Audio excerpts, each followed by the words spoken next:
Diary, hello, it is December 2023 and this is a companion video to the ZAG Pro Keys is the best case for the iPad Air video.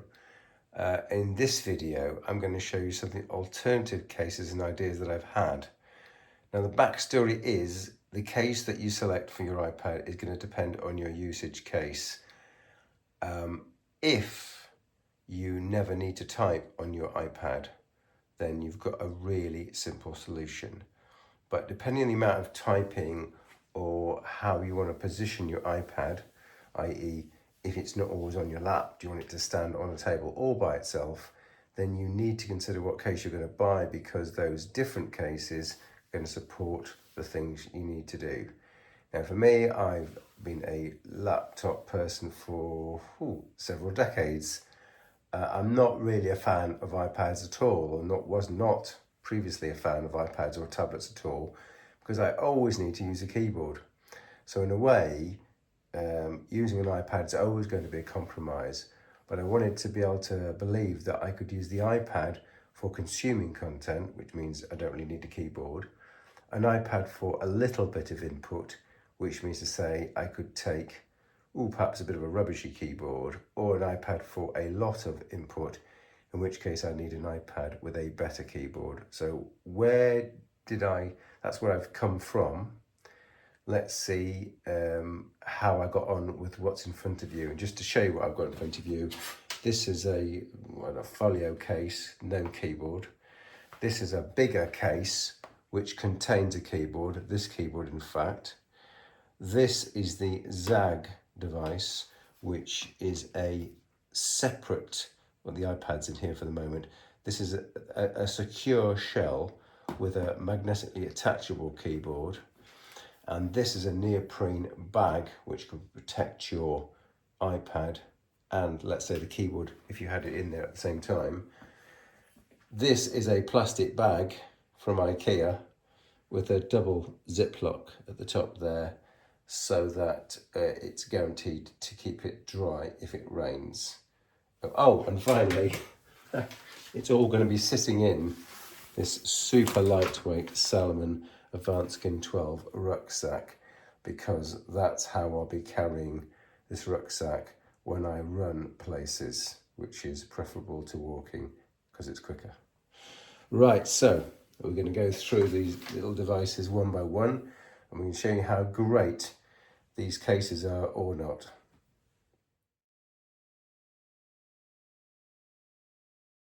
Oh, and by the way, I'm not showing any Apple cases here because they are preposterously expensive. If I had unlimited money, then I would indeed not be selecting any of these cases, because the Apple cases are better. But they are preposterously expensive.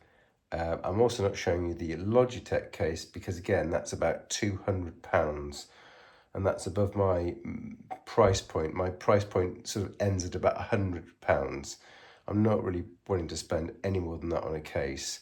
And for reference, the iPad in front of you here is an iPad Air 5th gen, and that's about £600 in the sale. Okay. So the ZAG Air case can be used as the tablet in its bare shell. The shell is 171 grams, and the iPad can sit and nestle in there very securely. It's got a screen protector on the front, and in transit, because it's got a screen protector on the front, I feel happy to put this in here, and the bag's about 30 grams. And then we have a working combination of iPad in a waterproof bag. So that's the first use of the ZAG case, just the case on its own in a waterproof bag.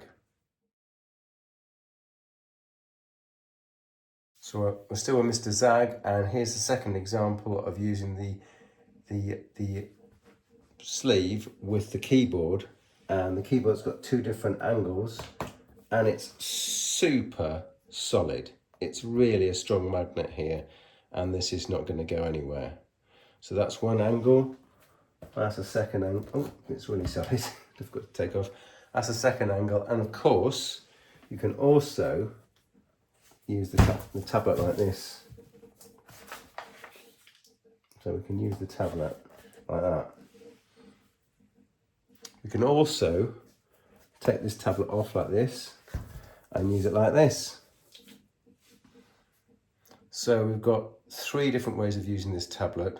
I'm not sure, I think two of them are my own invention, but nevertheless, if you had something like this, you could be using it on the airplane. If you were, whilst eating your lunch, if you're wanting to use it with a keyboard, you can use it like this. And perhaps if you want to show something to a student, you can have it like that. Okay, 3 different ways.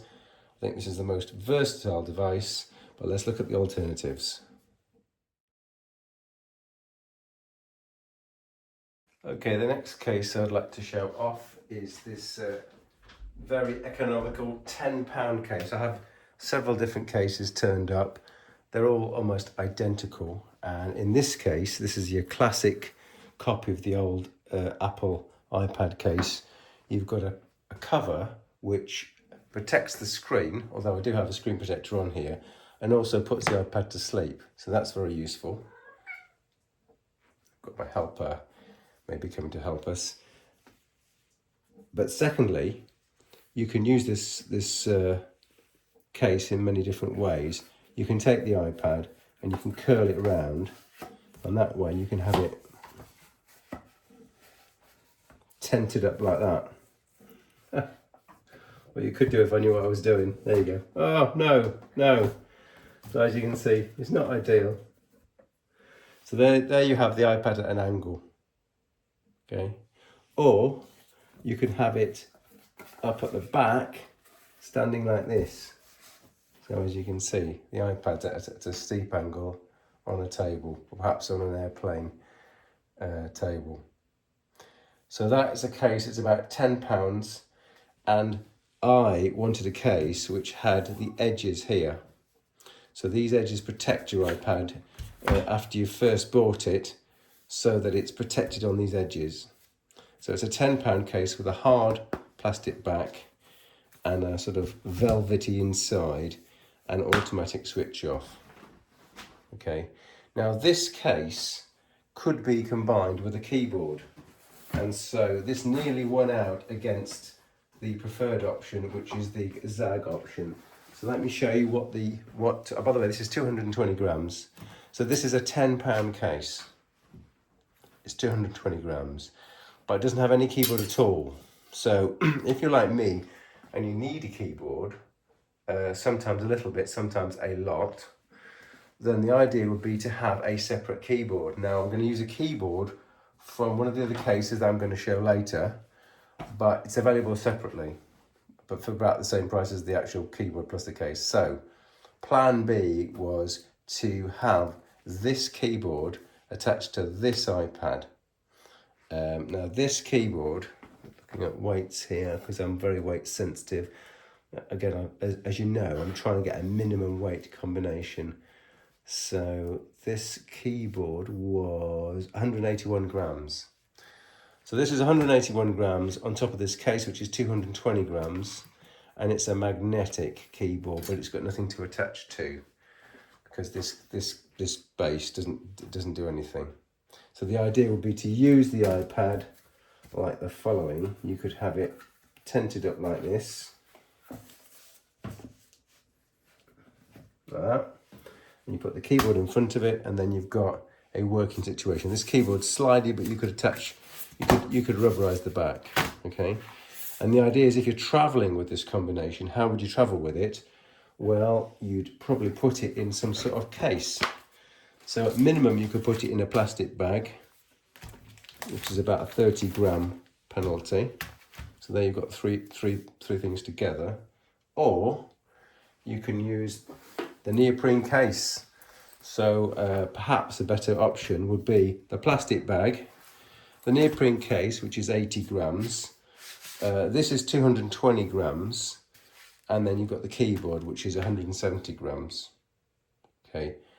And all of that, so with this neoprene case and this keyboard, and this hard shell actually weighs more than the Zag case.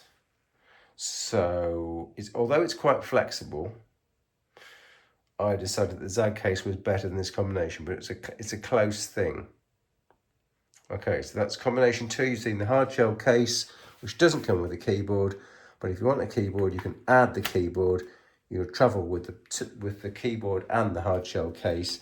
This has the advantage, actually, that this is a better case than the Zag case in the sense that it's got this closable lid, which switches off the iPad and suspends the iPad. So that's quite an advantage over the Zag, because with the Zag, it doesn't have a front. So if you're traveling and you don't take the keyboard case, you have to power off the iPad. Otherwise, it'll just keep switching itself on. Okay, that's option 2.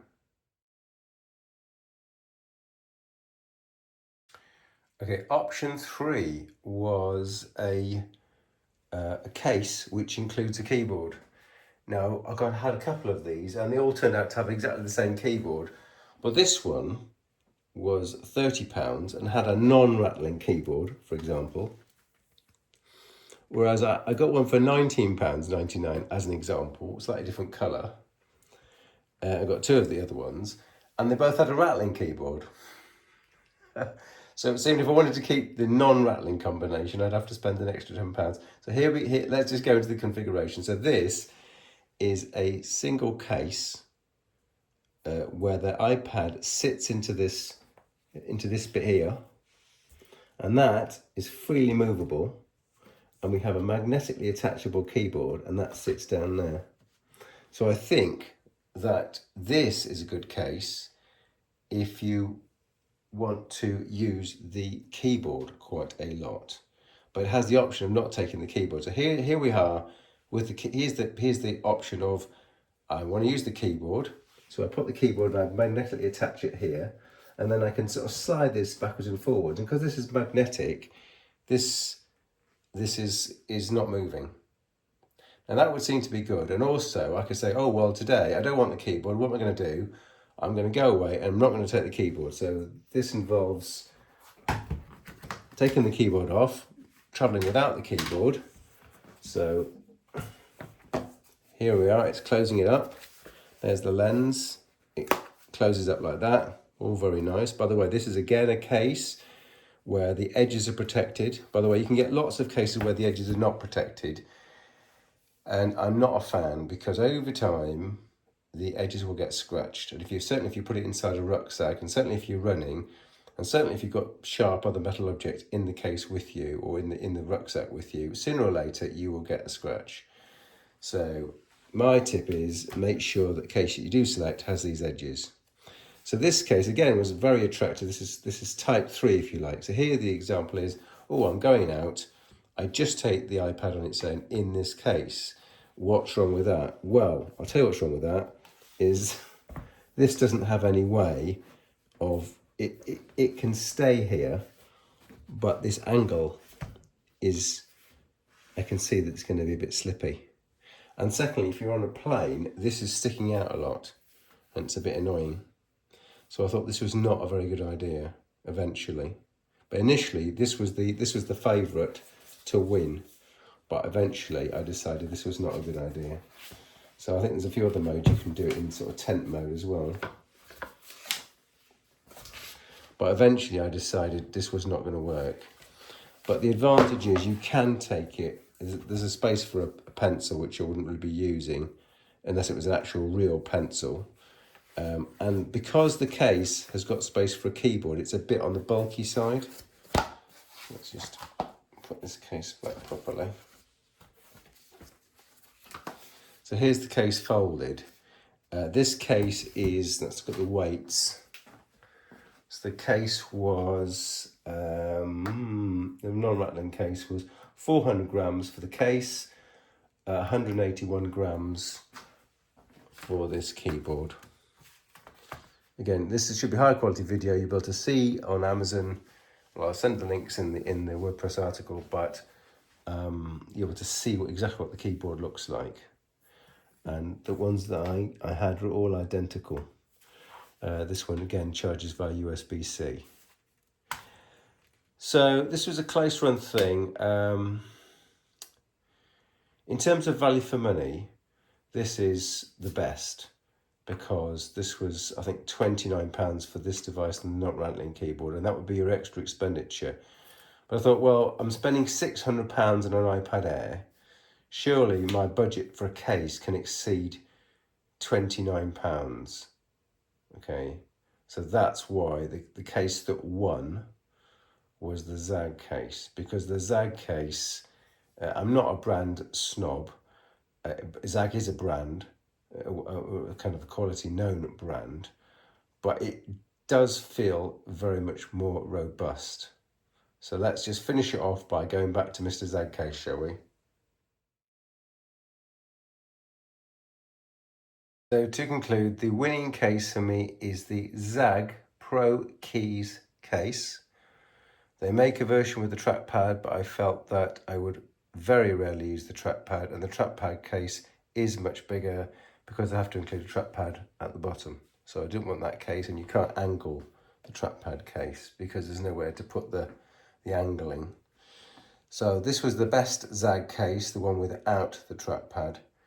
I don't use a pencil, but it's got a little flap for a pencil here.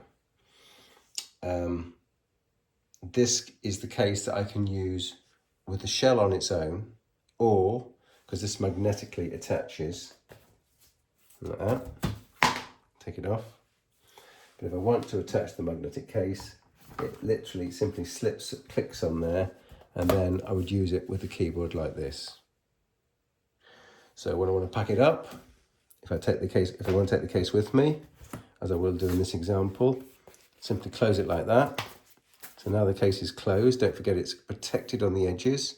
Protected, it's really well protected. This is a better protection than the other cases by far. I put it into the plastic bag.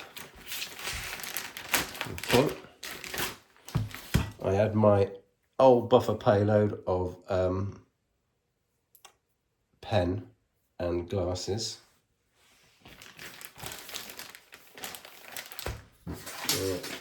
A few bits of paper as well to go in there, just to make things complete.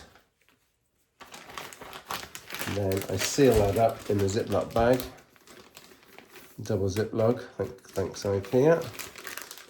And that whole lot will fit easily inside the Salomon rucksack, Advanced Skin 12.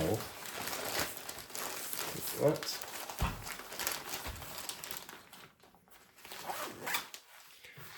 You can pull down these compression straps to make it fit more snugly. There's room in that rucksack for a few other things, like a jacket, some food, and so forth. And this jacket, by the way, was just a terrible digression, but this I would store my wireless headphones in one pocket, I store my iPhone on the left pocket, and I've still got the 2 flasks on the front if I want water bottles on the front. Not that I'd be planning to run with an iPad Air in a race. That would be crazy.